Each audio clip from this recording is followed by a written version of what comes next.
there, it's Laura here from Get Organized HQ, and you are here for our giant plan with me for 2024. We do these every single year, so welcome, so glad you're here, and it just gives us some time to plan our year together, and I think you will be surprised how quick and easy and painless this process is and how much benefit you get out of doing it if you haven't done it before. Now, there's only a couple things you need. I'm going to share with you the tools that I am going to be using. So we have a very simple system here at Get Organized HQ that I'll be showing you today. I'm using our Get Organized HQ planner. I'll put a link to these down below if you want to get one, if there's still any left. If there are any left, they're actually on sale when this goes live for a special New Year's bundle, so you can snag one of those. Many of you already have one, so this is going to give you a chance to really start using it, and that is one of the things that, like, if you do nothing else with this planner when you get it, I want you to use it. Don't be afraid. It is made to get it messy. Don't feel like you have to make it perfect. It's a tool to help you live the life you want to live. And I also want to say this, if you do not have one of these planners, or they're already sold out, or it just doesn't fit in your budget this year, don't use this as an excuse not to plan at all. You can totally just get out a Dollar Tree from a notebook from the Dollar Tree and you're good to go, and you can still do this. So I don't want that to hold you up. And I also want to mention, I'll talk about this a little bit more at the end, but if you like this planning with me and you love getting this time set aside and you want to make sure you do it every month, then our membership called the Insiders is perfect for you. I'll put a link down below so you can go ahead and check that out.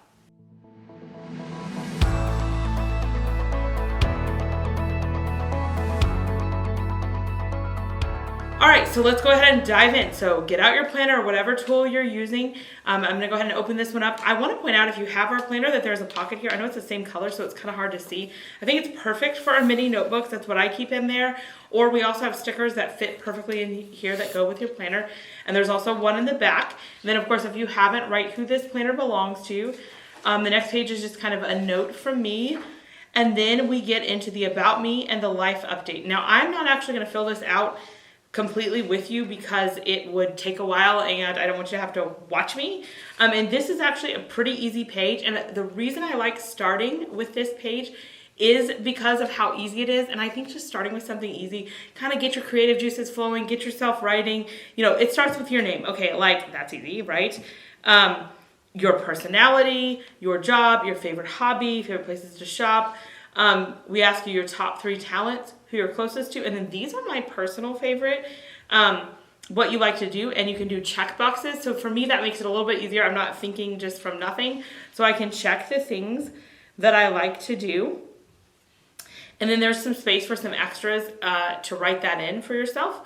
And then here we also have you can do the same thing and update it at the end of 2024. So I think that's super fun. And that's actually new to this year's planner, that we have one for the beginning and one for the end. So you can kind of see how you've changed and how things are going. So you can go ahead and fill that out. And then we'll go to the next page. We have our year at a glance. There's really nothing to fill out here. If you want to write down important dates, things like that, this would be a good time. Then we give you a little synopsis of how this goal setting workbook in the beginning works. So if you have watched this video and then you don't remember everything, you just need a little refresher, we've got it built into your planner for you. We didn't want you to have to go anywhere else. You wanted everything you need right here. This is just a notes and thoughts, and y'all, I use this page. I scribble. It is messy. It is not pretty, but like anything that you just need to brain dump and get out of your head, do that here. That's what this page is for. There are also some extra notes pages in the back, by the way. If you're like, oh, I have a lot to say and I want it in my planner, you can flip to the back and use those notes pages. And then after that, we get into the focus areas. I also use this to brainstorm my focus areas. And the focused areas, so I will brainstorm them here, are really the meat of the system. So you're gonna see that there are 6 different focus areas, and for those of you who are like me and love this, they are color coded, y'all. So we got, focus area 1 is this magenta, and then the 2 is this mustard, and we have This aqua is focus area 3, focus area 4 is the blush, and we have the navy for focus area 5, and the lavender for focus area 6, and you'll see that that color coding is continued all throughout the planner. We also have stickers in those colors, and as a separate purchase, you can get sticky notes this year available in those colors. So if you love color coding, that's great. But I want to say this too. I know some of you maybe aren't as into color coding, and if you're like, oh, I think that's too complicated, I give you full permission to ignore it. Like, it doesn't even matter. But if you want to use it, it is there for you. All right. So you'll see that there are 6 focus areas. The first thing you need to determine is what are your different areas. And I also want to say this. You absolutely don't have to have 6. If you feel like there's only 3 or 4 or 5, that's fine. Nobody said you have to fill out all 6. So I want to first point that out. And if you feel like you have more than 6, I think this is a lot of us are in this category. Don't do it. We only gave you 6 for a reason, and that's because it is just too much to try to focus on way too many areas at once. And so the types of areas that most people do are work, home, parenting, relationships, those kinds of things. Or I like to phrase it in this way: taking care of my home, taking care of my body, taking care of my soul. So that's kind of how I phrase mine. You can phrase them however you want. I will also want to point out in the back of the planner, we have stickers and they coordinate with this goal setting. So the very last page, there are 4 pages of stickers, but the very last page, we gave you 12 things to choose from if you want to use our pre-designed focus areas. So this is going to help you if you're like, oh my goodness, Laura, I cannot think of what these are. Just pick from these 12. And you can just place these stickers right there. So if you were going to use these, you would just, say finances is one of your areas. You would just take this finances and put it right there like that. Now, I'm not going to do it in this case because I have my own focus areas.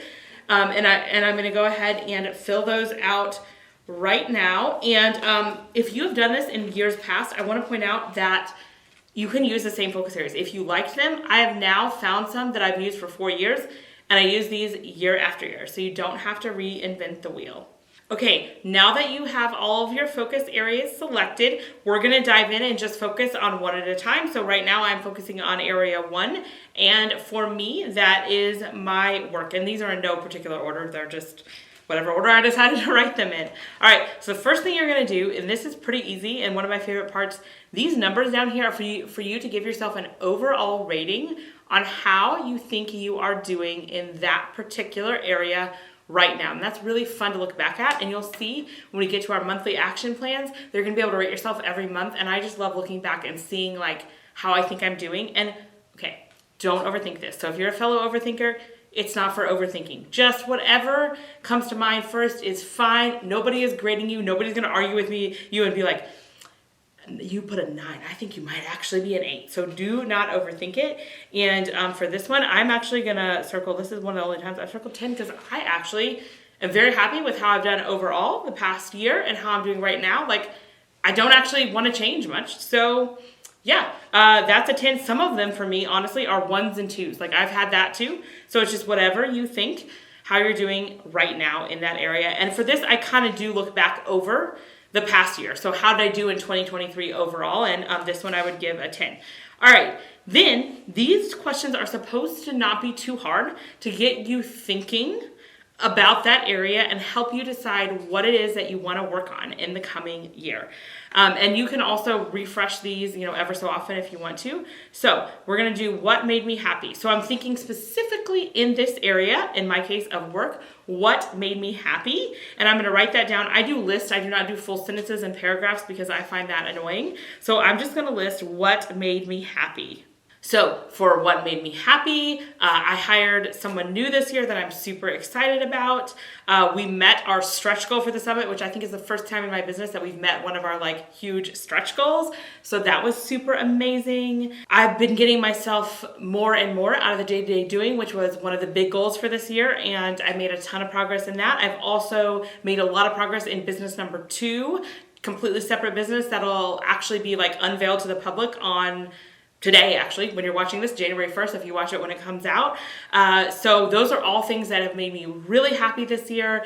And now some things it may be more of a stretch to find the positives, but I would encourage you to do that. You've probably made some progress. You've probably done something well, and just taking the time to celebrate. And this is what I actually accomplished and did well is wonderful and will get you in the right frame of mind for setting more goals going forward.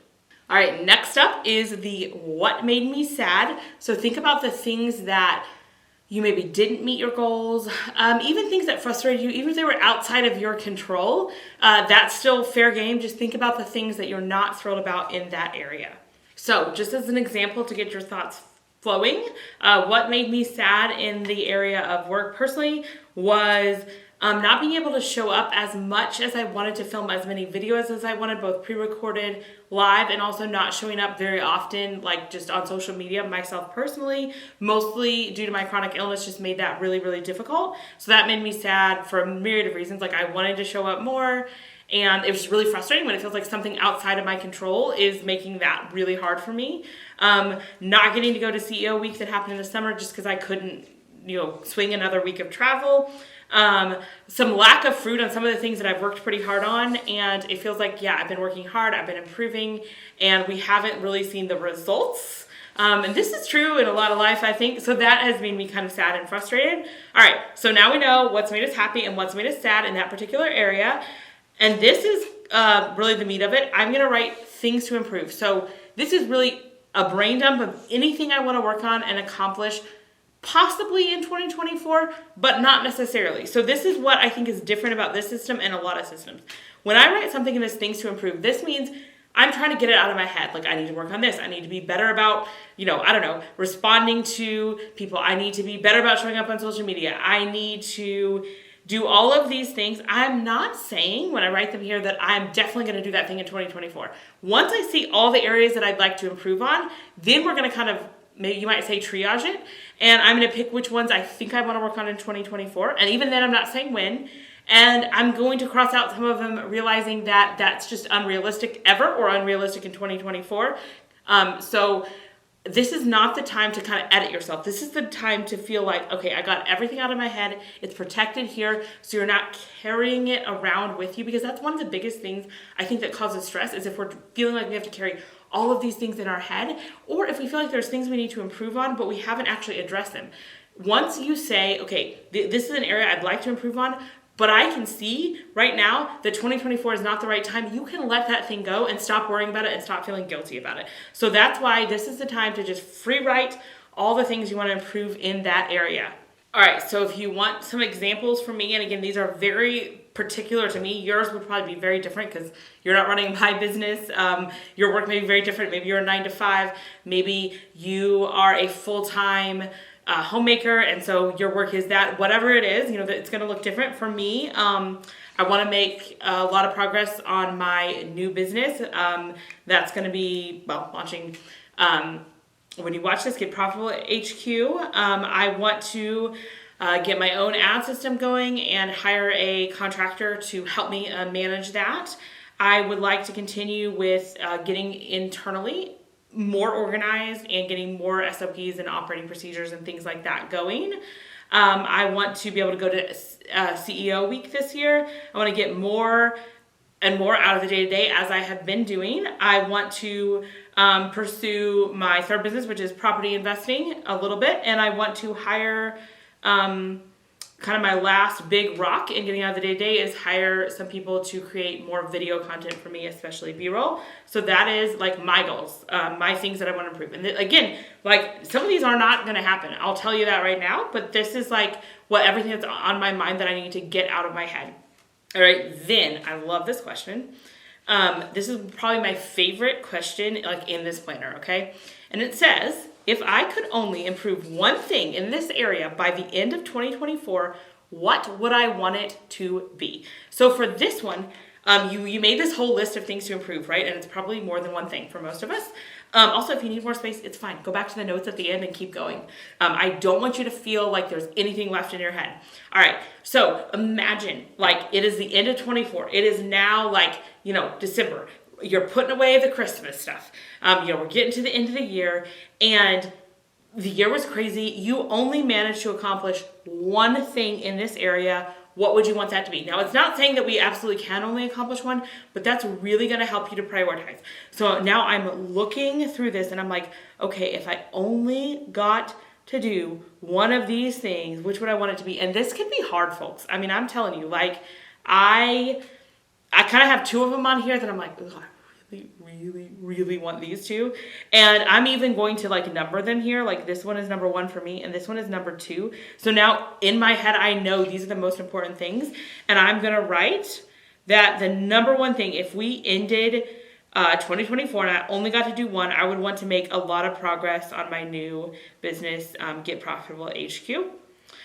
So that brought me a lot of clarity. And now I know when I'm making decisions that I do need to prioritize that above other things. Okay, and then the next question is, what will I let go in 2024? So I like to go back up here and I like to say, of these things, is there anything right now that I just know I cannot accomplish in 2024? Is there not the time? Or that I just can't, like, is not a priority? And we're going to go ahead and get that off my list. And for me, I know that's probably this one here, going to CEO week. It's something I want to do, but it's just not feasible for me. So I'm just going to let that go. I'm not going to worry about it. I'm not going to feel bad about it. I'm going to try not to have too much FOMO about it. I'm going to let that go. And then sometimes I write things on here.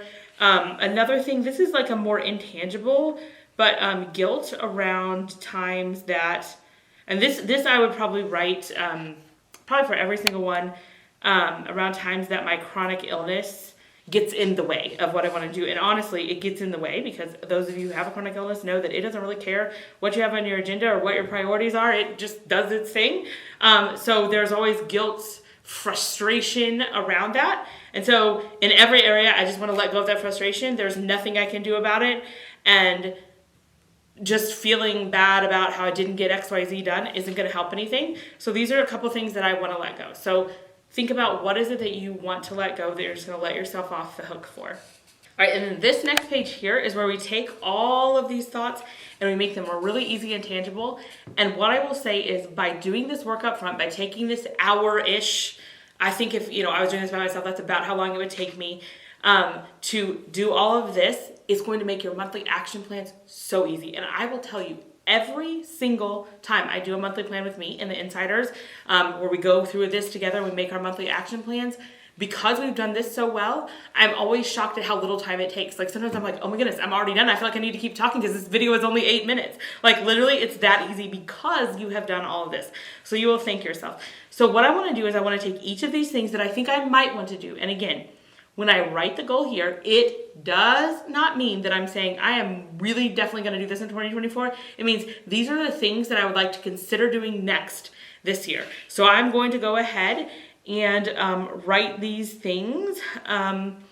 This one is actually really nebulous. It's not the best goal, but progress on business number 2 is one of them.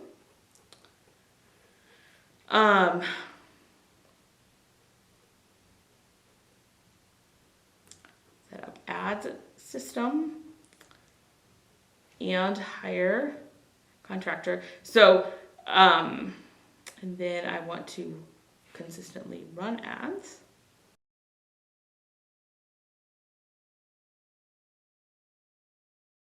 All right, so I've written these down. So I've taken these, the ones I think I might want to work on, and you can see how they're just much neater, much more digestible. And I made sure when I wrote these down that I made them specific and only one thing per line. So I'm not going to write like in one thing, I'm not going to write like 5 different things. It needs to be one thing in each of these so we can come and easily see what they are and easily pick from this what we want to work on next. And then this part is really important. I come back here and I'm going to identify whether each one of these, there's one in the back, there's stickers for each one. So there's enough habit and project stickers for each one. And I need to identify whether each of these things is a habit or a project. And so let's just talk about the difference in what habits and projects are, okay? So a project is something that I can get done it's one and done. For example, I feel like I use this example all the time, but I want to organize my pantry. Like I can literally do that and complete it. Like I reorganize the pantry. if I wanted to keep my pantry organized, so I wanted to make sure I was getting in the habit of when I got something out, placing it back where it goes, that is not a project because I can't just do that once and be done. That is a habit because I want to do that on a very regular basis. Most habits are daily, although some are weekly or monthly, like you might want to do a monthly budget review, for example. That one's obviously monthly, but most habits tend to be pretty close to daily, like exercising, drinking more water. Those are all habits. Whereas like if I wanted to get myself a new water bottle that would help me drink more water, that is a project, a one-time thing. So these are the difference in habits and projects. And it's really important to identify these because you can usually only work on 1 or 2 habits at a time. And most often I recommend working on one habit that's adding something to your day. So like I want to add exercise and something that's taking it away. Like I want to drink less sugary sodas or no sugary sodas. That's taking something away. I can do both of those at once. But if we're trying to do like add 5 things and take away 5 things, that's going to be really, really hard to do. And only a few people can do more than that. Possibly you could do like 1 work habit and 1 home habit if you have really distinct, like the lines between work and home aren't very blurred for you. But don't try to do too many. You can do a lot more projects depending on how they are. Some projects are, this takes a month, 2, 3 more. And some projects are, I can do this in a couple hours. So depending on what they are, you may be able to do a lot of projects. So we're gonna come back over here and I'm gonna decide, okay, so my first one is more of a habit for sure. And I probably did not phrase this goal. It says progress on GPHQ, my new business. That's probably not the best way to write it, but I know what that means. And that means I want to be every single week. I wanna make sure that I'm giving it 2 or 3 hours. So for me, that's a habit, just making sure I'm carving out that time and working on it so that I make progress on it. The next one is setting up an ad system plus hiring the contractor, which is kind of part of that. That is definitely a project. Setting up the system, you do it once. You got it set up. Now, maintaining the system, however, is a habit because I'm going to give attention to it every day or every week. And that's where I say I broke it out. Consistently run ads. For me, that is a habit. Oh, and by the way, if you guys want to see, I'm not going to go through all 6 focus areas because I think that would just get a little old, right? I don't know that you care how much, like what all my personal goals are, but if you want to see different areas, I purposefully picked this area because it's not one I've shown in a plan with me before, so I reordered them for that reason. So if you're curious about some other focus areas of mine and what those goals are, you can go back and watch past Plan With Me's. I can link to last year's Plan With Me, and it's very similar, and it would give you lots of ideas. If you're just someone like myself, I just love like hearing everybody else's goals and just getting ideas from them. All right, so I'm gonna keep going.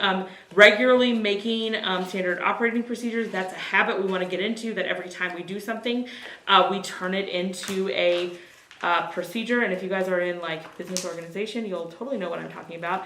And it sounds very easy, but it actually takes a lot of effort because it's easier to just get something done than it is to like worry about paving the path for the future. But your future self will thank you. And also, did you know you can make SOPs for your home? I highly recommend it. Like it's putting things on autopilot.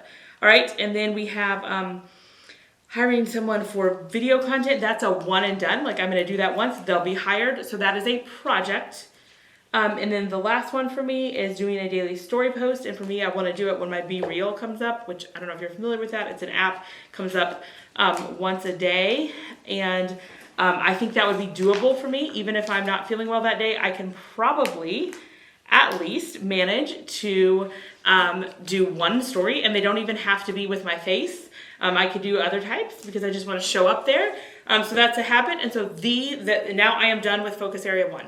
That's complete. So now that you have, your first focus area filled out, you're going to go and do the same thing with each focus area.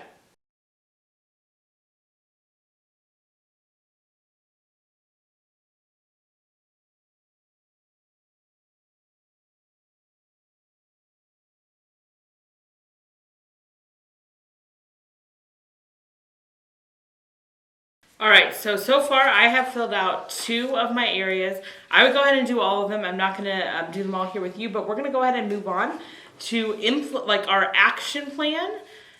So again, fill all of these out, as many as you wanna have. All right, and then you're only doing this once for the year, that's done. And you can add to it as you go. I often add more goals or things. That's totally fine. Here's a little bit more, another notes and thoughts page for you to like just free write whatever comes to mind. And then we're going to work on the January action plan. And so this is the part that you're going to do once each month. And again, if you want to do it together, go ahead and click the link below. Find out more about the insiders. You can join us there. Myself or someone on my team leads us all through this every month right before the month begins, so we can do it together. Make sure you've like set aside some time to do it. This is just a little overview page. I first want to point out that you can choose a key habit. So you can look back through what you've done here and say, what habit out of all these do I want to focus on in January? For me, I think that's the progress on my next business, Get Profitable HQ. So I'm just going to write GPHQ, and I'll know that that means I want to spend at least 10 minutes a day on it. And then as time goes, I'll just check them off. There's also a space for a monthly affirmation if you want to write that, and you can track some of your income here, finances if you'd like to. Then we have our monthly standard, calendar layout. And for this, if you haven't already, I do like to take the time to write in any big things going on. Are there days that my kids are out of school? Are we traveling? Do we have appointments? That's a good time to do this. We also have some stickers in the back for you. And I want to point this out because I'm not sure if everybody knows this. So you see the different colors. We have hearts, circles, little flags, little arrows. These right here are little strips that fit perfectly into the squares here for the calendar. And also, if you get the functional sticker pack, you get a whole bunch of those. So, this just kind of includes a sampler, but in the functional pack, you'll get quite a lot. So if I wanted to say denote this something happening here, I could do this, and then I would write above it. Actually, I take that back. I want to do my birthday. So we will put that there, and then I will write my birthday. And you could keep it going, if you had a trip or something like that. So I like that. You could also, I color code it to the month, but you could color code it to goals, to the focus areas, if you have activities that tie in with focus areas. All right, and then this is really the meat of it, and that's where you make your action plan. So right here, it's all on this page. You only have to do this one page, and that is your action plan for the month, and I love that. So what I'll do is I'll go back and see how they coordinate. This is focus area 1, and it's color coded. So that's taking care of my work. I usually just like to write up here what the area is so I remember. Now again, you totally don't have to do this. I just like to do it. And then the next thing I'm going to do is this is a rating scale. So right now, how do I think I'm doing? Now, I'm probably doing the same right now as I am because I'm planning for January and it's January 1st. But as you go through the different months, it's going to start to vary. So maybe you feel like, you're doing it differently in that area. But I love rating. And again, don't overthink this. And then I'm going to go back here and I'm going to say, of the projects on here, which one do I want to tackle next? And for me, I know it's number 2 here, so I'm going to write that down. And one thing I want to point out is that I personally do not cross them off here. I might put a little, January here, so I note that I've planned that for January. But I am not going to cross it off from here and indicate that it's done until it's actually done. Because what happens is some months you're not going to get all your goals done, and that's okay. And this is really important, and I think one of the key elements of this system is that when I do this in February, so January, we're at the end of January, I'm doing it for February, I have a clean slate. I'm not carrying over anything that I didn't get done in January and piling that on top of February. We're looking at January, and I know what's happening. And when we get back further in the year, if I had mapped out and I tried to say, oh, in October, I want to do this goal, if I tried to map these out, I wouldn't know what's happening in October. I wouldn't know how much I would have gotten done. So looking at it a month at a time, you're more able to see what you can actually accomplish and what's even a priority, because those priorities do shift over time, even over the course of a few months. So I that's all I have to do. Done with that. Then I go on to the second area. That's taking care of my home. So I'm going to write that just so I know that that's what the area is. Also, I will say sometimes I will get these done and I will add another one, and that's totally fine. And like I said, sometimes I don't get them done. And every once in a while, especially if I know that it's a month that's going to be heavily focused on an area, we're taking 2 family vacations, so I'm not gonna have as much time for work and other things, or super busy work and I'm not gonna have time for other things, I don't necessarily put a goal in every area. There is no rule saying that you have to do that. All right, so then I'm gonna come here and I'm gonna say, which of these do I wanna do? I'm definitely not doing the kitchen remodel. That's not a one and done thing anyway. Like it's gonna take a while. What do I think that I could do? Oh, I think that I could get the dining room decor done. I actually think that'll only take a few minutes. I know what I wanna do. I need to order certain pictures, and I think it'll be easy to hang. So I think that's something reasonable that I can do in January. Oh, and also I forgot to rate myself. How am I doing? I would say about a 3, not as well on that one. And then I would keep going. I would do number 3, 4, 5, and 6, and that's it. I'm done. Those are my goals for the month. It's really, truly that easy, and I'll do the same thing month after month, and you can see how easy it is once you've done this initial prep work. So it's really simple. And then, of course, this goes into the regular planner where you plan your weeks. If you're interested in this, if you haven't already, I'm going to link below to my 3 bucket system video. That explains the buckets here and why we structure the days the way that we do. And this bucket system is like a game changer. So if you haven't tried it before, I highly recommend that you go ahead and watch the video that I've linked down below. It's really short. It's actually a very simple system so that you can plan your days the best way possible. So before you leave, I just want to mention, if you want the planners and there's still some available, they'll be linked down below on sale. And if you want to join the insiders that I talked about, where we're going to do a plan with me every month, and that's only one of like 10 or 15 different things that you get in there. That's our membership for people who want a community, people who see you working hard and are going to celebrate with you and help you go through your home room by room, help you set up good habits for the year. It also has access to like every printable we've ever created. It really has just an entire collection of resources for one low price to help you get yourself and your home organized this year. So if you're interested in that, click the link down below.